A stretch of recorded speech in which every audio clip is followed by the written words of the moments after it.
Bonjour, vous écoutez l'épisode 96 du podcast Revue et Corrigée. Cet épisode est tiré d'un billet publié le 30 mai 2020 et s'intitule « On respire ». Ouf.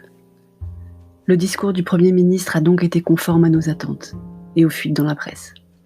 Réouverture des terrasses partout, des bars et restaurants en zone verte, des parcs et des jardins partout, des campings en zone verte, des musées partout, des théâtres et des machines à sous des casinos en zone verte.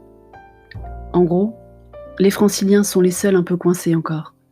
Mais comme ils ont maintenant le droit d'aller à plus de 100 km, ils peuvent toujours aller au resto ailleurs. Et tout ça à partir de mardi. Sauf les parcs et jardins des anciennes zones rouges, devenues vertes pour certaines, oranges pour d'autres, vous suivez ? Dès aujourd'hui.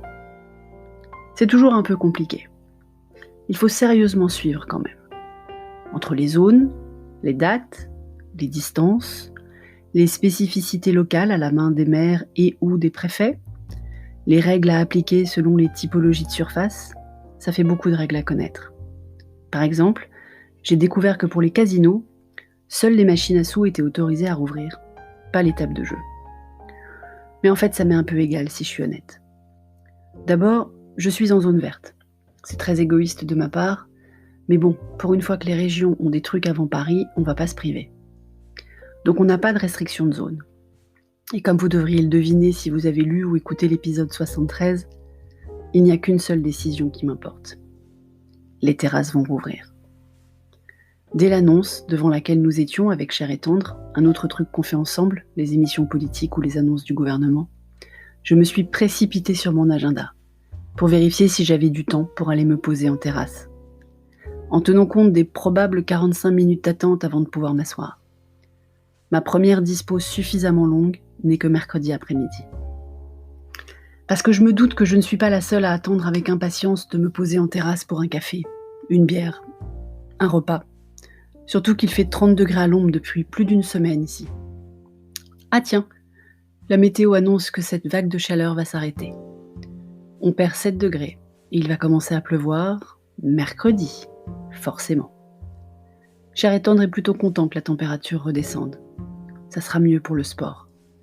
D'ailleurs lui, ce qu'il attend, c'est un truc à l'intérieur, sa salle de sport. Réouverture mardi aussi, sur réservation uniquement pour gérer l'espace, et pas plus d'1 heure par personne. Lui qui fait d'habitude 1h30 à 2h, il va falloir faire des choix. Mais il est content. Bien sûr, le système de réservation n'est pas encore actif sur l'application, et on est déjà samedi après-midi. Pas sûr qu'il y aille dès mardi matin à la muscu Cher et Tendre. Et le monde d'après alors ? J'ai reçu un appel intéressant hier. Le cours de code de Petit Dom, dont je vantais la réactivité, puisque dès la première semaine du confinement, tout était organisé pour des cours à distance. Et en fait, à distance, ça fonctionne plutôt pas mal. Tous les enfants et les enseignants sont d'accord. Alors la direction se demande pourquoi continuer à payer un loyer. Ouais, carrément. Le directeur du centre de Bordeaux prend le pouls de tous les enfants inscrits pour vérifier si ça pourrait nous convenir. Franchement, j'étais partagée. Parce que sur place, ils ont beaucoup de matériel. Imprimante 3D, Arduino, Ozobot, Lego programmable. De quoi faire autre chose que du soft quand même. Il m'a tout de suite rassurée sur la réflexion qu'ils ont entamée, sur la livraison de certains éléments à intervalles réguliers pour que les enfants continuent à manipuler. J'ai réservé ma réponse jusqu'à échanger avec Petit Dom sur le sujet. On n'avait pas abordé la question de l'an prochain encore. Il est pour, Petit Dom. Pas de trajet, le confort de la maison. Il commence à jouer plus vite après.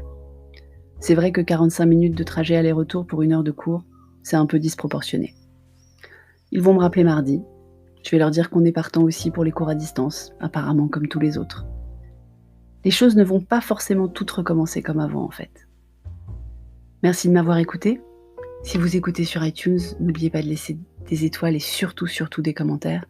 Et sur toutes les plateformes de balado-diffusion, abonnez-vous et partagez. À bientôt.